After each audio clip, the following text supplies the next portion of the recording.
Hey everybody, my name is Joshua Smith. I'm one of the agency managers over here at Schloss and Fleming. My main responsibilities include supporting our agencies and agents with their marketing needs and supporting their growth and production.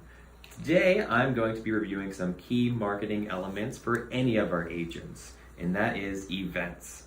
Today, we'll be reviewing some of the best practices we've seen our agents use and how to implement them. I'm also not going to just be talking about, how and why you should be doing these events, but I'm actually going to walk you through exactly the steps that you need to take to work these events. What are the step-by-step ABCs, 1, 2, 3s of hosting your own educational and sales events. And because we're doing this live today, please feel free to type in any questions, and I can get to those at the end of the presentation today. An important note here, though, I want to remind you of this.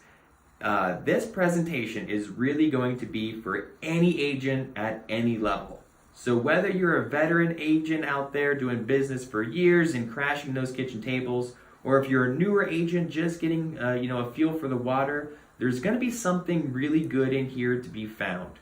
I've had plenty of agents come up to me with hesitations in the past, that folks are saying that they're either too intimidated by hosting these events, or they think that the events are somehow going to slow them down. Well, today I hope to ease some of those worries, because let's face it, at the end of the day, what's your goal? You want to set the appointment, you want to submit the application, you want to get paid, and you want to help the client, right? Well, here's the secret. When you're doing any of these meetings, you're not slowing down. In fact, you're increasing your productivity and sales when you implement these key strategies. You're no longer at the mercy of lead cards and hoping for referrals. With meetings, you provide your local community with the expert support on all things Medicare. So where do we start? Well, let's start with some of the basics. Let's talk about the types of events that you're going to see in the field. There are two types of events that agents can utilize for Medicare: a sales event and an educational event. Now, that may seem pretty self-explanatory, but it's important to note the differences. At a glance, the important distinction is, with a sales event, you can take applications and speak about specific carriers and their plans. With educational events, you cannot talk about any specifics, and it needs to be much more broad. Think like a Medicare 101 type presentation. That's really what you're aiming at. But sales events, you can speak specifically about the carrier, their plans, and you can even take an application right there and then. It's also very vital to remember that with sales events, these must be filed with CMS. Usually that takes at least 2 to 3 weeks before the day of the event. But don't worry too much about that, because that's something that we here at Schloss and Fleming can assist with in the process. Educational events, on the other hand, do not require you to file with CMS, but you cannot, again, review any product-specific details, nor can you take an application at the event. Generally speaking, a sales event is probably the best way to go, a sales event is probably the best way to go, because you can take the application right there, or you can simply set up an appointment to follow up. Remember, nothing is stopping you from doing the educational portion at the sales event you filed. So even if you're doing a sales event, you register it 2 to 3 weeks beforehand, you can still do that educational Medicare 101 at the beginning, but you're also able to take all the applications.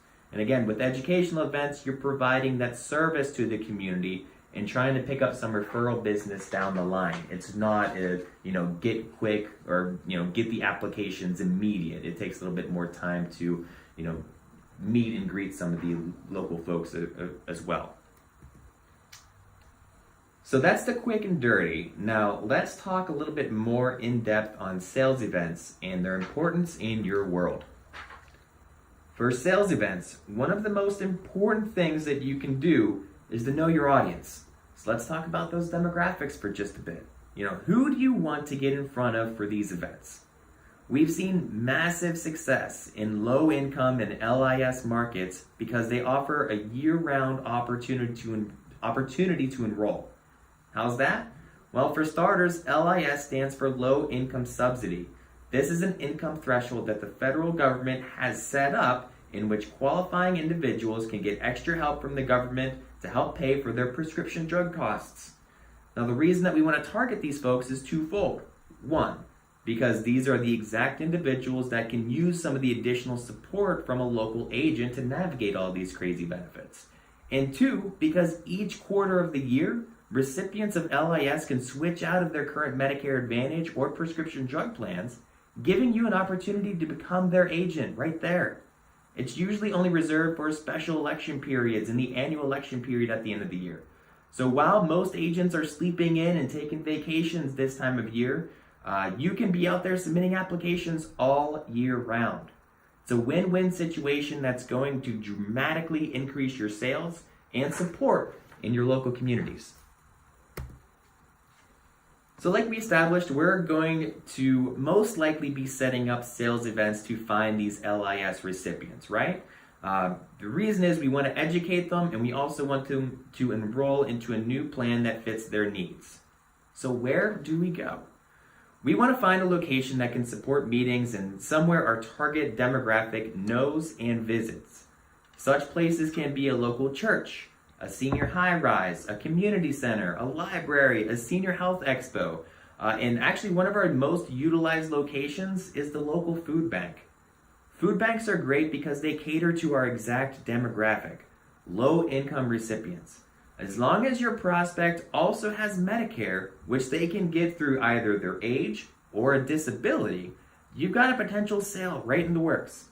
Don't know any of the local food banks near you? No worries, because you can easily find one right in your area with a quick Google search.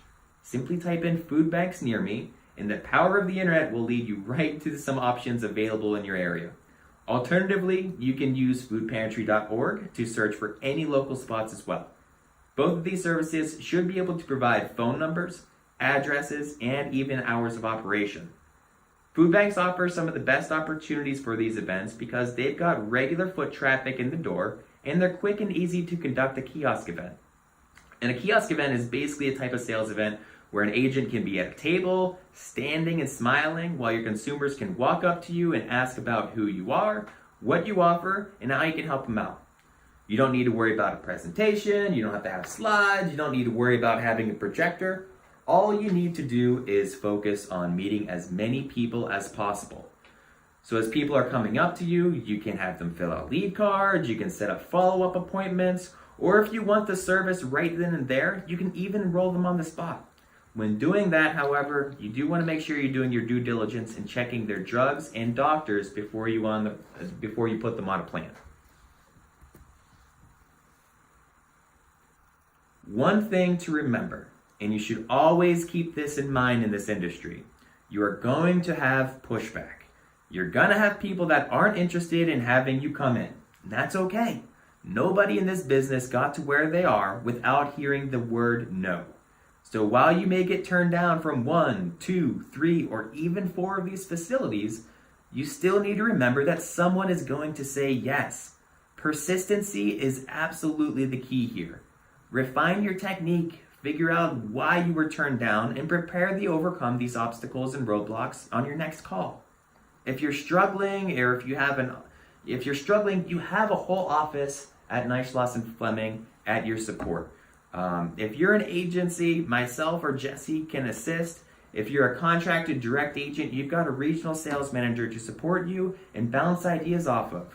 We've even got Frank, who's our dual special needs specialist. If you're looking to do any of these events, give him a call as well, and he'll direct you, and he may be able to come out and help you out with your first events as well. Let us know what we can do to support you. We do have some helpful tips for any of these phone calls as well. So the first one I have is to call during operational hours. You don't want to be leaving messages on machines that aren't going to give you a call back. Find anyone there that will speak with you and see about setting a time that you can come in and meet them face to face. Do a little bit of research. Ask for the manager by name if it's available on their website. Don't refer to anything that you do there as sales. You're there to educate about Medicare and government programs to help their clientele with costs. The last thing anyone wants is someone salesy coming in trying to sell something on the latest new thing. In fact, I don't even recommend taking an application while you're there for the first 1 or 2 times. Focus instead on setting follow-up appointments outside of the facility so you can review each and every case. You don't want to pressure these folks. And all of this is really going back to letting the staff know that you're there to assist the community, not just to make a quick buck and to work their patrons and leave immediate. Here's some other roadblocks that you can prepare for. Some really key questions that you want to think about before you set up your first meeting. Some questions that you're going to want to ask these venues is, or some of the venues are going to be asking you some questions, like, what are you going to do when you get there? And your answer should be along the lines of helping and educating the community on ways that they can save money and get some extra benefits that they already qualified for. If the manager asks, why do you want to come here? Again, you want to make sure that all the Medicare recipients understand all that they qualify for and what they're entitled to. And one of the most frequently asked questions by these managers is, what are you trying to sell? Tell them that, again, you're not interested in selling anything. You're looking to assist the community to knowing more about the options that are available to them. Reiterate that you're not taking applications, but you're available on an as-needed basis for follow-up at no cost to the community. Let them know what kind of extra benefits the plan offers. If it's a dual special needs program, if it offers dental, vision, hearing, or if it offers rides to the doctor's office, let the managers know that, because that's the kind of information that, they want to be able to tell any of their clientele as well. And what do you do to get the clearance to come down and host the events? So when they say yes, what do? You want to ask about the hours of the day that the operation is open. One thing to keep in mind, if the food pantry isn't open too often, or if it's only for, one day out of the month, there's actually a higher chance of it being heavier trafficked during their rare hours of operation than one that's open more steadily throughout the month. You also want to know when people usually come. Are you going to be inside the facility? Are you going to be outside? AKA, do you need a tent to keep you warm and dry in the winter months or during the spring rainy season? Do they have their own table, or do you need to bring one? You also want to ask, where's the best place to park? Again, all of these are some basic questions, and oftentimes they're overlooked by an agent who's booking for the first time. But if you know these small details first, you're going to save a lot of time, effort, and frustration on the back end. Plus, you look all the more professional just by being prepared. One last thing. Remember, you generally need 2 to 3 weeks time to schedule the event with CMS. So make sure you're considering that when you book and call these places. Again, the easiest way to start the process is to either call your local carrier rep or call into Knight, Schloss & Fleming and speak with your sales manager, and we get the ball rolling from there. So now that your event is planned and scheduled, the only thing left to do is to do it.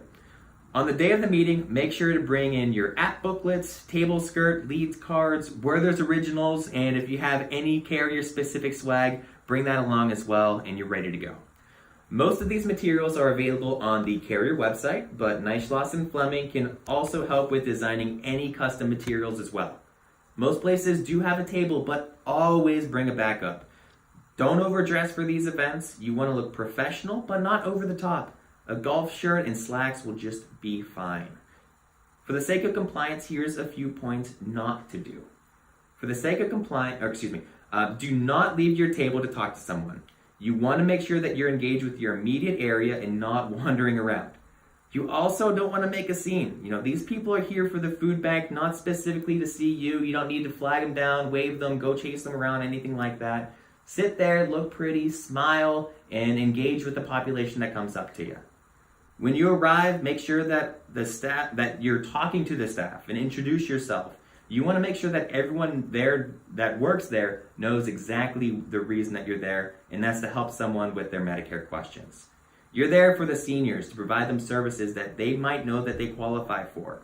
Again, be standing, be friendly, and be open to questions. Sometimes you can make a sale right there in the spot, but a lot of times you will need to schedule a follow-up appointment.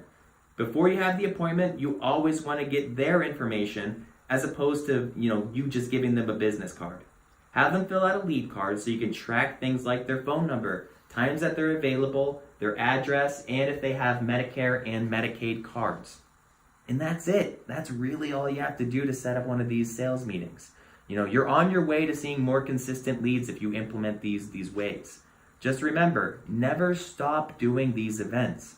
You want to be consistent in your efforts. Don't always keep going back to the same place. Diversify yourself in where you're setting up your meetings.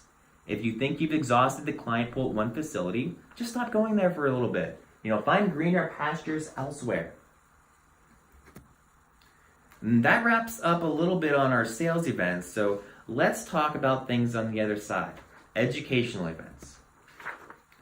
As I mentioned before, it's probably best to use sales events in most occasions. However, based on timing and what you're actually looking to accomplish, maybe an educational event is more your speed. Typically, we use these as Medicare 101 seminars where you engage in the community to teach about what Medicare is, how it works, how it affects any Medicare recipient. Some of the basics, what Part A is, what Part B is, and how C and D and everything kind of wrap up as a package. The most successful agents at this are going to be recognized by the community, if not by name, then certainly by reputation. Your goal that you want to strive for is to be the Medicare guy or the Medicare lady in the community. When we're looking at our top agents, it's not just the agents that are working lead cards. I would probably say around 75 to 80% of our highest producers are also engaged in events around their area. The venues that you're choosing for these educational events are also going to be similar to the sales events that we talked about. So oftentimes you're going to be doing them at, senior centers, libraries, churches. But if you do have a budget, you might want to consider springing for a hotel conference room or a senior center room. That might, engage the audience a little bit more as well. As noted before, most of the Medicare Advantage carriers that we use have the tools right on their website to assist with any type of meeting that you can think of, including Medicare 101s. The beauty about working these types of events is that you never have to reinvent the wheel. Sure, the slides may change from year to year, but as long as you're downloading the latest version from the carrier website, you're going to be in excellent shape as far as compliance goes. Everything these carriers put on their website has to go through a fine-tooth comb to ensure that they're 100% up to compliance standards of CMS.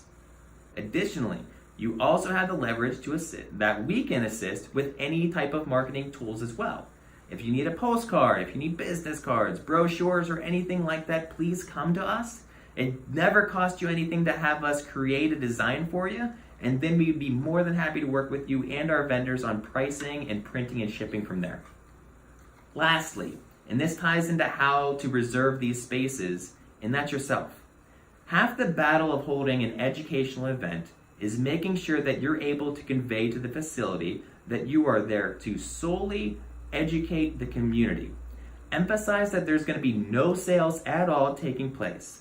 Offer to send them the slides beforehand so that they can see the exact material that you're going to be going over, and offer them to sit down and meet with them too. It's just as important to get the buy-in from the facility as it is to get the buy-in from the community. Because let's face it, without them, you have no meeting. Actually, that does remind me. Oftentimes, places like a library or even a church does have a calendar of events. So you want to make sure that you're asking to be included on any of their marketing pieces as well, because that's going to be able to drive audience to these events as well. You want to make sure that when you're approaching these facilities, make sure that they know it's a partnership. You're not only helping them out by educating their community, they're helping you out too by finding new potential clients that deserve to be helped as well. Provide their patrons valuable information, insight, and they provide you the leads. That's what it's all about. And here's the last slide that we're going to be going over is some of the do's and don'ts for educational meetings. So you do want to make sure that you bring everything that you need. This includes a projector, a screen, and any handouts as you may need. You do want to be consistent. Don't set appointments at these meetings. That's against CMS compliance rules. Don't speak about any product-specific information, and don't get discouraged if your first event doesn't pull as many clients as you hope. Again, the key to success is consistency. You're using a small amount of time from your week to build awareness in the community, and you're there for them. The more you're on calendars and event flyers in towns, the more people are going to recognize and remember you. Rome wasn't built in a day, and neither was your book of business. So let's figure ways that we can come up with creative solutions to get you out in the community on a regular basis to engage with all the folks around you that are eligible for Medicare and LIS. And that's about all I have today. I hope this was helpful and worth your time. If you do have any questions, I've got our sales management team up here on the screen. They can be more than happy to field any follow-up calls. Thanks again. I appreciate your time, and I'll check right here to see if we have any questions. And everything looks good to go. Please feel free to reach out to us. We're more than happy to work and partner with you. Our number is 800-562-7733. All the extensions are right here on the page. Thanks again for all of your time. Let us know what we can do to better support you in all of your efforts. Thanks again. Take care.